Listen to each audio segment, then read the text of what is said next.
Hi, everyone. It's Kristi with ChiroHealthUSA, and I just want to thank you for taking the time out of your busy schedule for joining us for Risky Business. Before we get started, wherever two or more shall gather, thou shalt not talk about fees. But we are talking about financial policy, so I will have to use fees for example purposes only. But please understand that this is not a recommendation for what you should or could be charging in your practice. Necessity is the mother of invention. 30 years ago, when Dr. Foxworth started out in practice, he didn't say, I don't want just one full-time job. I think I'm going to start a whole network and start a second full-time job as well. In fact, he wasn't even really thinking that, 10, 12 years ago when the idea for ChiroHealth USA came about. What happened was it was the result of what he calls his most painful day in practice. I'm sure many of you remember those patients who first entered your practice when you opened your doors and stuck with you for years. In fact, they may still be your patients to this day. Miss Jones and her family were those patients. They didn't have insurance, but he was treating Miss Jones, her husband, their two kids at his cash fee. And then about a decade into this relationship, Miss Jones was in an automobile accident. And as you can imagine, he began charging her his actual fees for the services he was providing for that treatment. One day, Miss Jones came in the office and he entered the room, and immediately he knew something was off. The tension you could cut with a knife. Miss Jones, is everything okay today?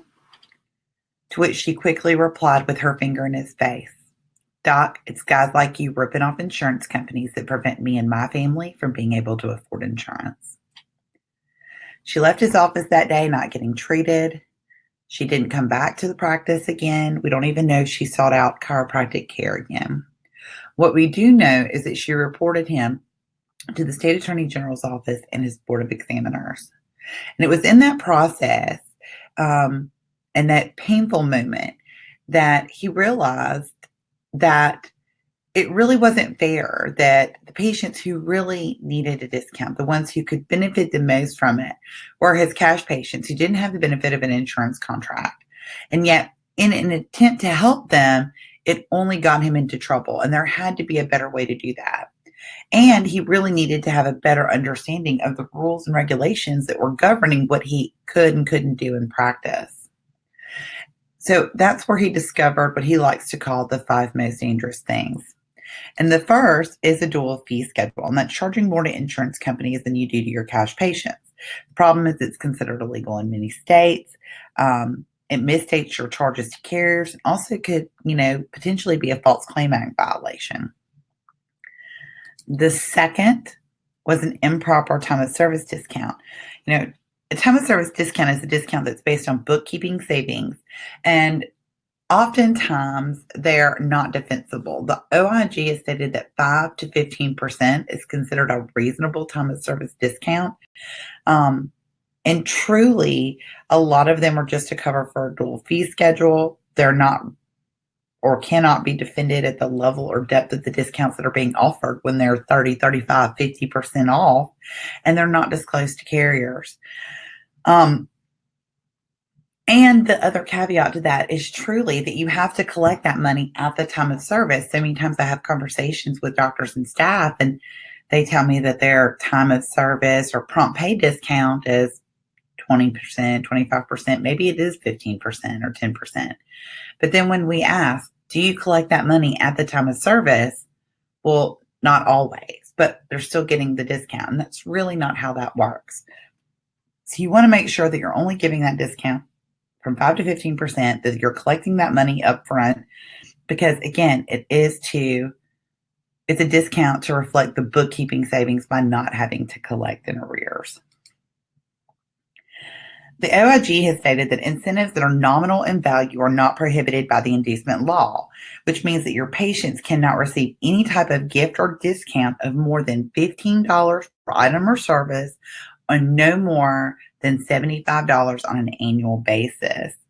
Or where we see this more most often is through free or discounted exams, x-rays, therapies, which can potentially have a huge risk. They also have a civil money penalty of up to $10,000 per wrongful act, which means that if you have a patient, Medicare patient, getting two free or discounted therapies that comes into your office twice in 1 week, that's a $40,000 fine. And just keeping that in mind, this is very, very, very stiff penalties. The anti-kickback violation. It says that a person who offers or transfers to a Medicare or Medicaid beneficiary any remuneration that that person knows or should know is likely to influence that beneficiary's selection of a particular provider, practitioner, or supplier of Medicare or Medicaid payable items or services may be liable for civil money penalties of up to $10,000 for each wrongful act. Many states have actually adopted these federal rules and regulations.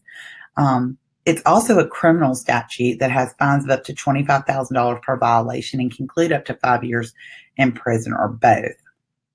Now, these statutes, typically the inducement, anti-kickback, have always been associated with Medicare, Medicaid, or federally insured patients. However, there were 3 cases that recently wrapped up in Texas that revealed an increased focus on healthcare fraud committed against private, commercial, third-party payers, as well as tools that the Department of Justice is using to prosecute these cases.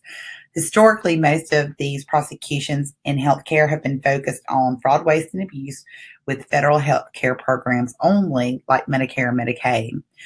But these recent prosecutions show that the U.S. attorney and regulators have a renewed interest in prosecuting fraud, even outside of those programs, which means that having, specials, discounts, contracts, agreements, any kind of deal that excludes Medicare or Medicaid, which we've always considered to be safe or low risk, that's no longer the case. So I just want to caution y'all and just be mindful that these can apply to any type of patient, whereas in the past we haven't always thought that. And last, we have the False Claim Act violation, which states that when you knowingly present or cause to be presented a false claim for payment or approval, a really common one for this one is waiver of deductibles or copays, which could also be a kickback violation. Upcoding for higher reimbursement, downcoding based on payer type. There's great articles about that, one from the AAPC especially. Just know that there are significant criminal and civil penalties for violating the False Claim Act, fines of $5,500 to $11,000. And there are some state laws out there that are significantly more aggressive as far as those fines and penalties are concerned. In addition to, they also have jail time associated with them. So these rules are no joke. But hang in there, because we're going to talk about an easy way to resolve all these issues. The only thing that remains constant is change. One of the things that Dr. Foxworth is always saying is that the landscape of healthcare from the time that he has been in practice for over 30 years has really changed a lot. Because he broke in during the middle of the Mercedes 80s. So for those of you who've been in practice for a really long time, and on top of that, he's a second generation chiropractor and he was raised in chiropractic. So it has changed significantly in his lifetime. Some of the challenges that we're facing, though, is how do you maintain a financial and a discount policy that maximizes reimbursement for your office? Because let's be honest, you're a business owner and a chiropractor, and still minimize the risk of violating these rules and regulations while still trying to help your patients. And I just want to state that we're not a fan of discounts. We believe that every chiropractor in this country should be paid at UCR market rates. But the reality is that doctors all across this country are offering discounts, either with cash discounts, prompt pay discounts, as Dr. Foxworth calls them, mother, brother, sister, father discounts. But even if you're not offering all of that, if you're in network with any insurance company or accept insurance, see Medicare patients, you're taking a discount through those contracts that you sign. And we just want to show you that there is a simpler and easier way out there to be able to offer discounts in a safe manner to prevent, having to pay thousands and thousands of dollars because you simply didn't understand the rules and the regulations. So the most common question that I get asked all across the country is, who cares what I charge? Well, the reality is everybody cares. And the reason is there's a lot of fraud and abuse going on in this country. There's also a lot of unintentional fraud and abuse, but it's going on to the tune of about $68 billion on an annual basis. And the reality is the government and health plans have raised premiums, deductibles, and copays as far as they can. And the new pot of gold is recoupment. A lot of times we don't hear about these investigations because if you really thought about it, if you were currently being audited and investigated, would you be posting that on Facebook, social media, telling your friends at a association meeting? Probably not.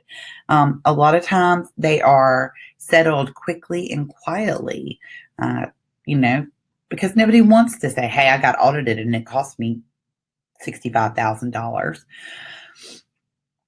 But the reality is that everybody does care. So we know payers care, the OIG cares. For years, 67% of claims were deemed to be fraudulent back in 2005.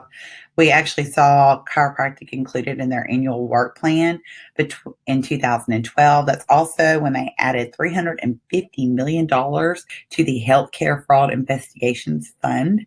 At that time, they were recouping about $7.10 for every dollar they invested.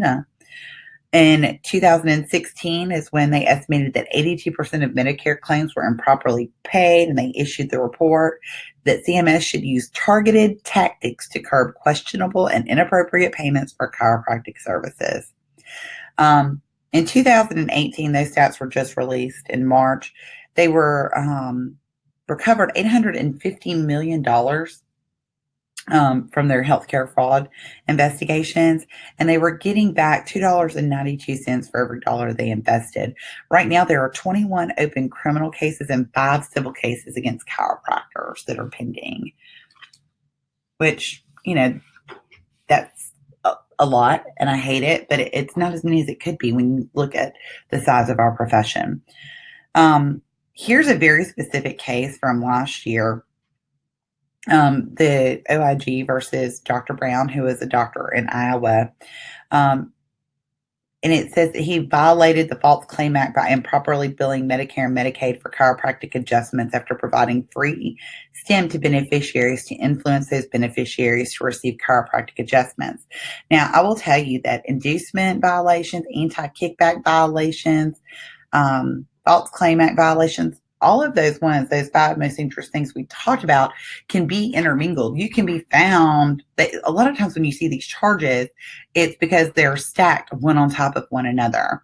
Because if you listen to that description, it's clearly talking about an inducement, but it also included a kickback issue because he was providing free services to the patient.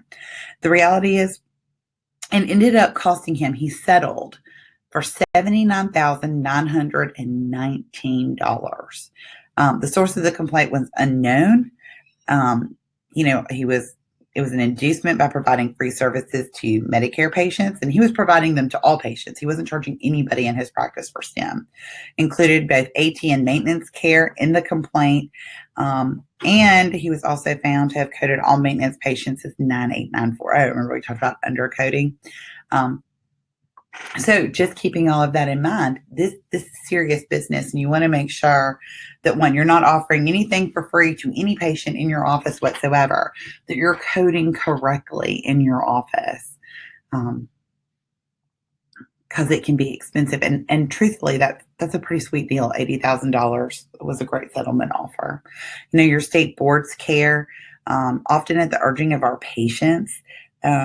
Really, one of the top complaints to boards is over financial policies and financial disagreements between doctors, especially when it comes to refunds. So You just want to be mindful of that. This particular board case, this doctor was found guilty of having a dual fee schedule, and he was put on probation for 2 years, paid $10,000 in fines, and had to reimburse the board for its costs not to exceed $5,000. Again, super expensive education right there. The court's care in Kennedy versus Cigna. Dr. Kennedy was waiving copays and deductibles and then sued Cigna when they were not reimbursing him or paying him for the services that he had performed in his office and had billed them for. Cigna said that they didn't owe him anything because he wasn't collecting deductibles and copays. And since he didn't honor that part of the agreement, they didn't have to pay him for the care he provided, and the courts agreed. In Fowler versus the New Jersey Dental Association, this is a really interesting case, also waiver of copays and deductibles. But what was so interesting is that in the court documents, it says that the dentist had lied to payers when he submitted charges of $100, but only intended to collect $80 from the payer. And he was ordered to disclose the waiver practice to all payers so that they could make correct payments based on actual charges. Can anybody say post-payment audit? So I want you to think about how you're billing, coding, collecting from your patients, discounting in your office. And are you confident that you're following all the rules and regulations from your board of examiners all the way up to the office of inspector general? It's not surprising that people get confused because there are some rules that are just conflicting and confusing. For example, in the state of North Carolina, their board of examiners says, hey, you can offer a time of service discount of up to 30%. But in the OIG says no, 5 to 15% is considered a reasonable time of service discount. So whose rules would you follow? It's important to know that your state laws don't supersede federal rules and regulations either. My rule of thumb is always whoever has the strictest rule, that is the rule that you're going to follow. OIG says 5 to 15%. Your state says 30. I'd probably lean on 5 to 15%.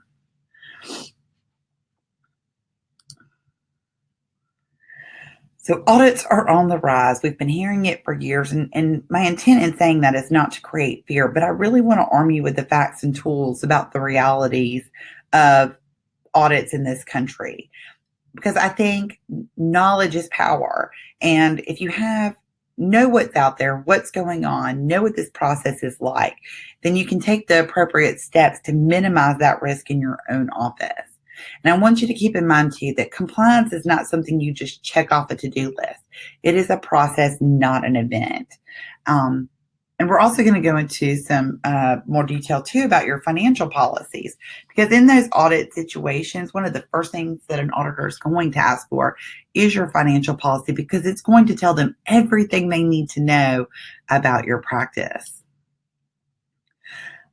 So often when I'm talking to providers across the country, a big deal is made about Medicare specifically, about all the audits that they're doing.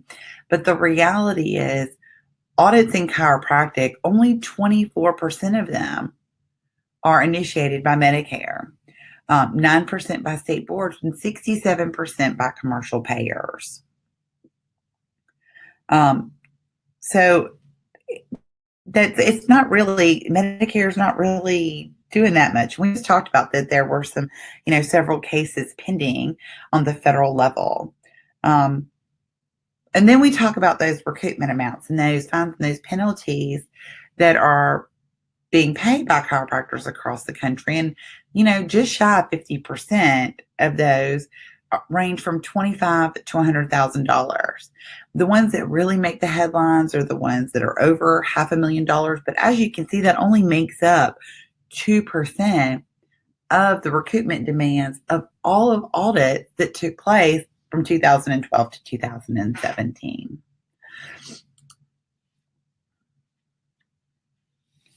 So here is a records request that was sent to us by one of our providers. one of the things that we found interesting and not as uncommon nowadays as it was at the time that we received this was that it was requesting the patient's financial records. But what was even more interesting is what was taking place on the backside. Do you offer your patients any discounts or special offers? If yes, how are these discounts and special offers reflected on the claims submitted for reimbursement? Now, if this were a live studio audience, I would tell you that I'm going to wait for y'all to tell me which box on the claim form where you indicate that a discount was given and why. And then you'd all be scratching your heads because you don't know, because the reality is that it doesn't exist, and it's a trick question.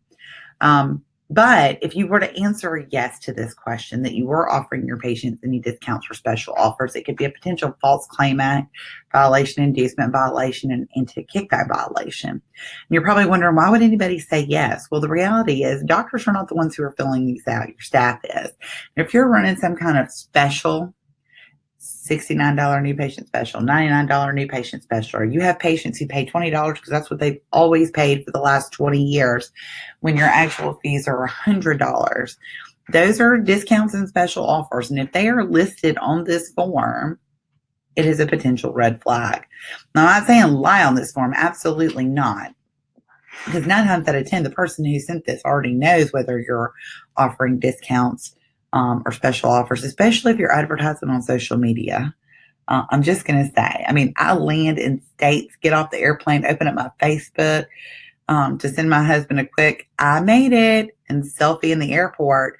And I can't tell you the number of times I open up Facebook and there's ad after ad after ad for new patient specials in that state or area that I've just landed in. So it only makes sense that those targeted ads are also going to auditors and investigators. The next question, do you currently accept insurance payments as payment in full? Do you waive the co-payment, co-insurance, and or applicable deductible for your patient? So again, this question is commonly misanswered, and I'll tell you how I know. We have a quick 7-question risk assessment that you can do online, and it sends you a full report, gives you a score on the level of risk or potential risk you have in your practice.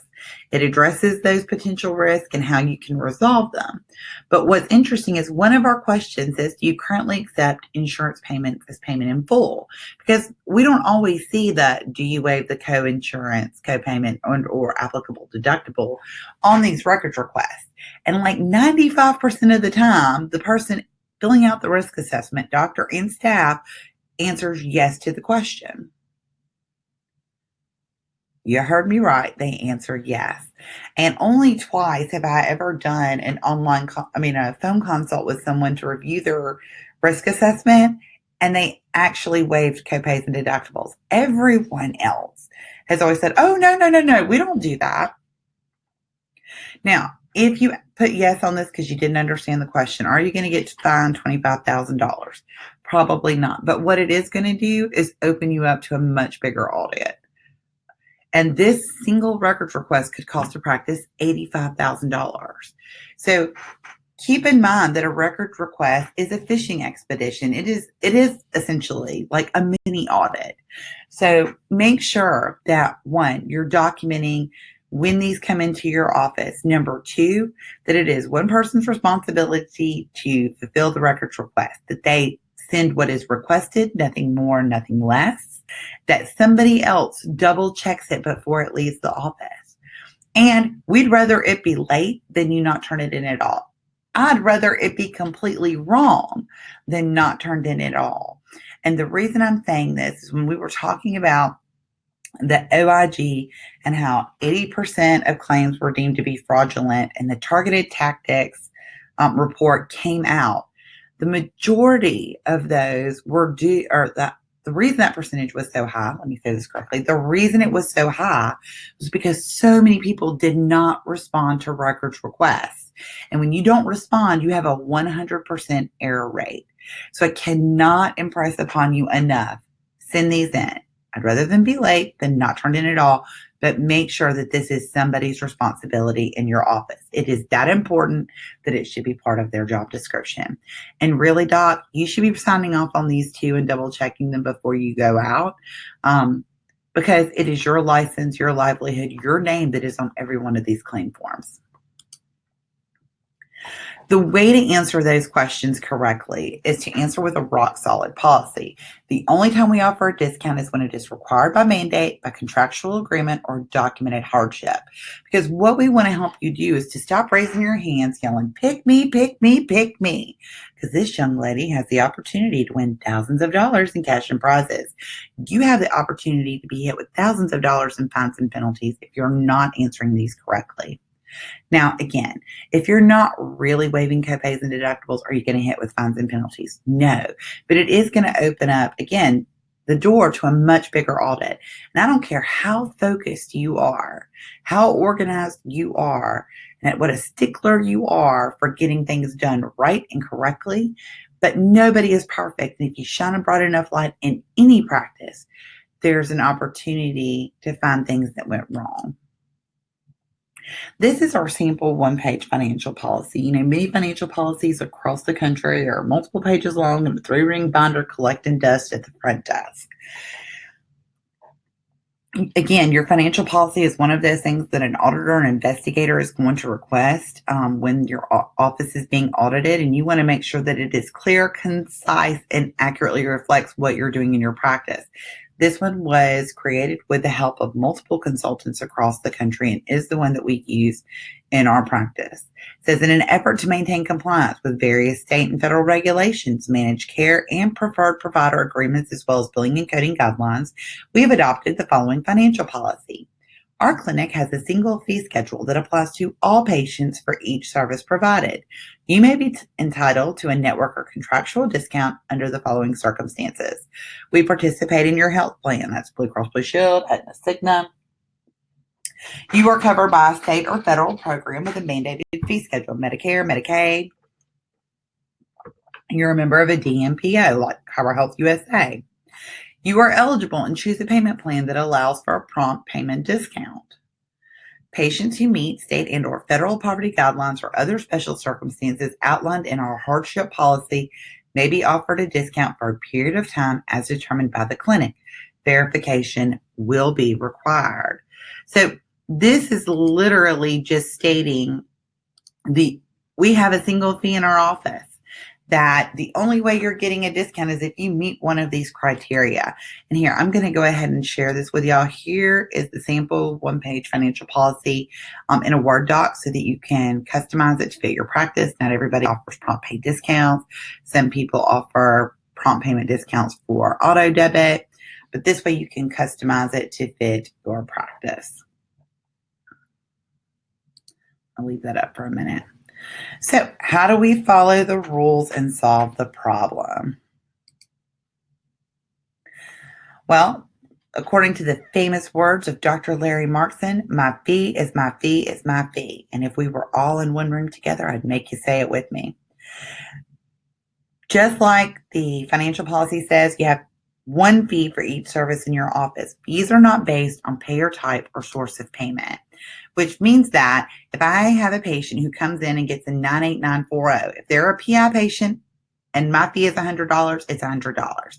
They're a workers' comp patient, my fee is still $100. If they're an insurance patient, my fee is still $100. If they are a cash patient, my fee is still $100. The only time, again, discounts should be given is when they're based on contracts or agreements, because this is going to help to eliminate the let's make a deal confusion that happens at the front desk. Let's not make things more difficult than they have to be for our staff already. And then the big, you determine what your fees were going to be to begin with. I mean, are you sure that you're charging the market value for the fees in your practice? I mean, so sure, like without a shadow of a doubt, you know that you're charging market value. And how do you know? So this is a question that I often ask my doctors, like, how did you decide what to charge? Did you flip a coin? Did you phone a friend? And let me assure you that that is not the correct answer, because that again falls under the Sherman Antitrust Act, would be considered price fixing, would get you in huge trouble. So be sure you're not talking about your fees with your colleagues. But you can utilize a consultant and to help you determine that. If you've got a little time on your hands and a whole lot of patients, you can use the website fairhealthconsumer.org. And I really encourage you to do that. It will allow you to pull 10 codes per week. So start with your most commonly used codes first. Enter your zip code, and it gives you what the market rate is in your area for all providers that utilize that code. And it'll give you kind of a range so you can see where you stand. Our goal is to help you to stop leaving revenue on the table. Another thing that we recommend is making sure when you're doing that is pulling your workers' comp fee schedule for your state, any published fee schedules in your state. It's not uncommon for state associations to be fighting with workers' comp to keep them from lowering the reimbursement rates and the fee schedules that are already in place, because the majority of providers in their state don't even charge what is allowed. And I can assure you that if they're willing to pay you $100 for a 98940, but you're only charging $70, they're not going to send you a check for $100. They're going to send you $70, meaning every time you bill it out, you're losing $30 in revenue. And I don't have to tell you that adds up pretty quickly. We do know that when it comes to working with insurance companies, that your fees can vary. So my fee may still be $100, but Blue Cross pays me $41, Aetna $32, Cigna $24, because we've exchanged our provider status for these negotiated rates. And in your fee system, you're going to have multi-layers of fees, and I'll show you what that looks like in a minute. Oftentimes I'm asked if this is a dual fee schedule, or why is it legal for them to do it, but it's not legal for us. And the reality is it's not a dual fee schedule. It's a contractual network agreement. You signed a contract, which is what makes this a legal and compliant discount in your office. So let's just talk about how this relationship works really quickly with insurance companies. Doctor says when we on the list, signs the contract. Patients pay hundreds, if not thousands of dollars a month to get the Magic Blue Card. Patient comes into your office. You say, my fee is my fee is my fee. It's going to be $100. And patient says, but wait, I have this Magic Blue Card. Doctor says, okay, well, according to my contract, oh, it messed up and got all out of order. According to my contract, that's going to be $60. And that's how a typical patient-doctor relationship works. Y'all forgive me. This is a new software system that I'm operating today. So here's how those multiple layers look. We have the actual fees. Our market value is the outer layer, the blue band of this rainbow. So we have an initial visit and a routine office visit. The initial visit comes to $350. The routine office visit comes to $185. Then we have our insurance contracts: Blue Cross Blue Shield, United Healthcare, Aetna, Cigna. And they've negotiated the fee from $350 to $220 on the initial visit, from $185 to $95 on the routine office visit. Then we have regulated fees, which would be Medicare, Medicaid, workers' comp, and sometimes PI. For Medicare, they only cover 3 codes, the adjustment codes. And then finally, we have our hardship fee schedule, which is the final layer in our fee system, which again should be based on state and or federal poverty guidelines. It should be its own separate policy. Your patients need to apply and provide proof that they met those guidelines to be able to get that discount in your office. So again, answering honestly to yourself. Does your financial policy and the discounts offered in your clinic meet all the layers of the rules and regulations that we've discussed so far? Do you have concerns? Are you worried about it? Do you need help making some changes? Well, let me tell you about a DMPO like ChiroHealthUSA and how that can benefit you and your patients in your practice. Patient comes in, doctor says, my fee is my fee is my fee. That's going to be $100. Patient says, wait a minute. That's crazy. Doctor says, well, we have this program, ChiroHealthUSA, in our office that you can join today for $49. You get the magic orange card, but instead of paying $100 for my services, you actually get it for XYZ. That's because under our contract, you determine the amount or what you're going to charge for those services under the discounted contract. Patient says, awesome, I'm going to sign up. They pay $49 in your office. That comes directly to ChiroHealthUSA. You can print off their temporary card right there in the office. They get the discount right then and there, and it is contractually compliant. And now you haven't had to worry about breaking any of those crazy rules and regulations. Now, here's how ChiroHealthUSA fits within your fee system. We have the same initial visit and routine office visit in the outer band. Now, ChiroHealthUSA comes into the contracted fees, just like Blue Cross Blue Shield, Aetna, Cigna. We have a capped fee, for my example, in the initial visit of $150. We have a routine visit cap fee of $65. There are so many ways you can set up this customized fee schedule for your practice. That would take an entire webinar to explain, and completely not necessary when you have experts like we do who will walk you through this process and help you get that set up. For your Medicare patients, for all non-covered services, you can use your ChiroHealthUSA discounted fee schedule. For your patients who are financially needy, met your hardship policy and criteria, they don't need ChiroHealthUSA. They simply just get the discount outlined in your hardship policy. I mean, how simple is this? Can y'all see it? And then this is how you pull it all together. So clean and neat and easy to follow. At least that's how I hope you're feeling right now. And I'm sorry. So here are the most common reasons why I hear doctors say that they can't make changes in your office. They don't want to make changes in their office, or they want to continue offering discounts that definitely invite potential risk. And the first is, I've always done it. Everybody else is doing it. I have never been audited, and it's too hard to change, because at least those doctors are being honest, because yes, it is. It's very difficult to change. Some of the benefits of using a DMPO means that all of that stuff that we talked about at the beginning of this presentation, none of that matters when we take those discounts you're offering into your practice, put them in our contractual agreement, and now they become contractual network discounts. And it becomes just another allowed fee within your fee system. You can change it at any time. Super easy. We walk you through the entire process. Unlike insurance, we don't dictate your fee schedule for you. There's never a cost to the provider or clinic to become part of the network. And we have a 30-day opt-out clause, so there's no chance of silent PPO activity. When we were going through the process of setting this up, or Dr. Foxworth was setting this up, he wanted to create a contract that he would feel comfortable signing, because one of the things was he learned a lot about DMPOs when he was learning about all the different rules and regulations, because it seemed like the best option for his patients to be able to get affordable care in his office. But what he found was that most of those DMPOs were owned and operated by insurance companies. And he was the victim of silent PPO activity multiple times.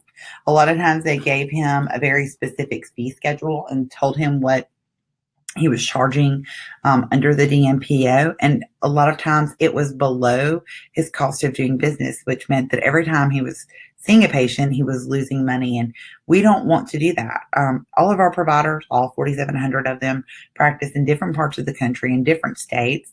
The demographics are different. And so what makes sense in your office doesn't necessarily make sense in ours as far as discounts go. So who are we to tell you what that has to be? But again, we do have experts who can help you and guide you in making that selection. You know, today we learned about the potential risk involved when you offer discounts the wrong way. We've now learned the 100% legal way, and the way that many of the profession's top consultants recommend. And finally, you paid a lot for your license. You paid a lot for doctor to be your first name. Heck, you're probably still paying a lot, because let's be honest, chiropractic school is so expensive. And is it really worth risking your livelihood and your peace of mind? It's not, especially when this is so simple and easy. Some unexpected benefits that our providers found when they started using ChiroHealthUSA in their practice, is that it allowed them to set their fees at market value instead of arbitrarily keeping their fees under market to split the difference, to keep care affordable for patients who couldn't, who didn't have the benefits of insurance or health care. You're going to be able to convert more shopper calls into new patients. We were talking about my example. I used the option of having the cap fee of, I think it was like $150, $165 for a new patient visit. We have so many patients who call our office every single week, so much opportunity, and they don't even need to be sold on chiropractic. They know chiropractic will help, but we teach our staff to be shady. So shady that when they ask how much does it cost to see the doctor, we tell them they can tell them anything they want as long as they don't give them a price, because we don't know what's going to happen on the first visit. And the reality is these are patients who already know they don't have insurance, or they don't have chiropractic coverage, or they have a high deductible. So you simply say, it really depends on what the doctor finds necessary or what your insurance will cover. And then let them tell you why they're asking. I don't have insurance. I have a high deductible, blah, blah, blah, blah, blah. Not a problem. We have a program, ChiroHealthUSA, in our office that you can join today for $49.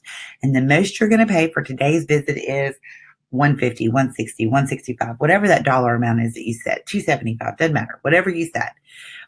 Would you like a morning or an afternoon appointment? Well, they've already called 5 other places that dodged the answer and didn't give them an answer, and you did. And if they can afford it, they'll make an appointment. And better yet, they'll show up.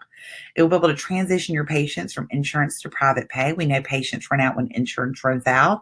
Part of that is because we don't let them know up front that there are affordable options for when insurance is no longer footing the bill. Additionally, a lot of times it just magically works this way. Insurance stops covering visits about the same time they get out of pain, which means the healing process is beginning, and we want them to finish care so that we can get them back feeling better than ever. You don't have to feel compelled to sign contracts with insurance companies or fear that being out of network is going to, harm your business, because you can be competitive without losing money and signing contracts that don't make sense. Be able to see more families with a legal family plan and handle high deductibles and copays with ease. All of this we go over in a very extensive staff training that we take care of for you. If you are interested in getting started with ChiroHealthUSA, then I really encourage you to go ahead and click on Sign Me Up right now, and in less than 5 minutes, complete your online application. This will get you started. You're going to get an immediate email once you've submitted that application that lets you know that we have received your application, and it will tell you the next steps. We're going to need a proof of malpractice, proof of your business liability insurance. We'll need a printout of all of your fees from your software. You'll get sent the contract to review and sign. Next, we'll set you up with one of our amazing specialists who will help you in setting up your discounted fee schedule. And then once that's done, we're going to go through the training using the fee schedule you've established to train your staff on how to have those conversations with your patients. And let me just tell you that this is something that it's not something that might work in your practice. It is something that will work in your practice. There are over 700,000 families who are getting access to affordable chiropractic care in this country because of ChiroHealthUSA. There are over 4,000 providers all across this country who are offering that affordable care to those patients. So it definitely does work. Next, if you're like, it sounds really good, I think I might want to do that. I'm sorry, I forgot to pop that up there so you can sign me up. If you're kind of on the fence, you need some more information, or you want to talk about, does ChiroHealthUSA, is it going to work specifically for my practice? Because my practice is a little different. We hear that all the time. So you can definitely set up an opportunity. We want you to set up a phone call to do a consult with Mandy. And here we go. Just click on the select your date and time to schedule your personalized consult, and you can talk to her about the specifics of your practice, your concerns. You know what they say, confession is good for the soul. Just talk about all the things that are weighing on your mind right now, answer any additional questions that you have, and Mandy will walk you through that process. If at the end of the phone call you decide that you don't need ChiroHealth USA, or if she says, hey, you're doing everything right, you're worried for nothing, you don't need us, then great. If you get to the end of the phone call and you're like, oh my gosh, I need to sign up for ChiroHealth USA, she will go ahead and take your application over the phone, since you didn't go ahead and do it right now. And she'll take care of that for you and walk you through the steps of what to expect next. So if you have questions after this webinar is over, because you are listening to a recording that pop into your head, you can visit ChiroHealthUSA.com, click on live chat if it's during office hours, which is 8 a.m. to 4:30 p.m. Monday through Friday Central Time, and click on the live chat. You'll know it's working because the light will be green, which means somebody's waiting to answer your questions. Click on that button, submit your questions. One of these lovely ladies will answer that question for you immediately. You can always call our office as well at 888-719-9990. I want to thank you so much for taking the last 45 minutes of your day and spending it with me. We look forward to having you become part of the ChiroHealth USA family and working with you and your team. Bye-bye, everyone.